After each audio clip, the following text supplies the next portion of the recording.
তাকে ঝুলা অবস্থায় দেখছি, যে ওড়নায় ফাঁস দিয়েছিল সে ওড়নাটা পাশেই পড়া ছিল। সকালে যখন ঘুম থেকে উঠি আমি আমার ফ্রেন্ডের মিস কল পাই, আরেকটা ছেলে ফ্রেন্ডের।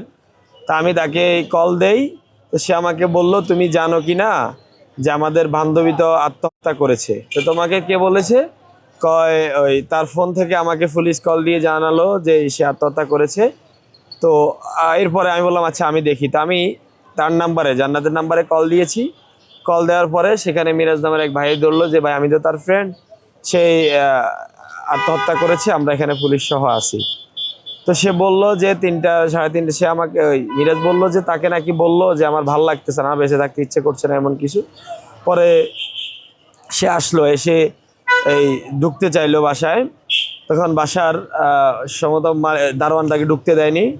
বাসার ভদ্র মহিলা যিনি মালিক ছিলেন উনি বাসার একজন কাজের মেয়েকে বা কাজের যে আছে তাকে বলল যে তুমি একটু দেখো রুমগুলা।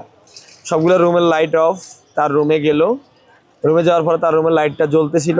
দরজাটা যখন ধাক্কা দিল দরজাটা খুলে গেল। মেয়েটা তাকে ঝুলা অবস্থায় দেখছে। ঝুলা অবস্থায় দেখার পরে এসে চিৎকার দিল। এরপরে সংশ্লিষ্ট থানায় যোগাযোগ করা হলো, পুলিশ আসলো। এই হচ্ছে কথা আর কি। আমি সেখানে 11:30টার মধ্যে উপস্থিত হই। আমি দেখি আমি তাকে নিচেই পড়ে থাকতে দেখি তার বডিটা। এরপরে সেই যে ওড়নায় ফাঁস দিয়েছিল সে ওড়নাটা পাশেই পড়া ছিল, আমি দেখছিলাম।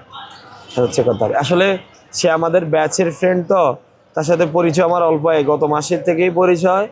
আর হচ্ছে 1 মাসও হয়নি, 1 মাস হয়েছে। এরপরে হচ্ছে তো সেই প্যাসেজ বিরোধী আন্দোলনে অ্যাক্টিভ ছিল। তো আন্দোলন কেন্দ্রিক বিষয়গুলোতে তার সাথে আমার মাঝে মধ্যে কথাবার্তা হইতো।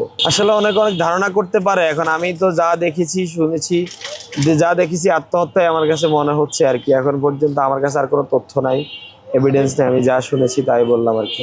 আমাকে কখনো কিছু বলেনি যে তাকে হুমকি দিচ্ছে, এটাকে বলেনি।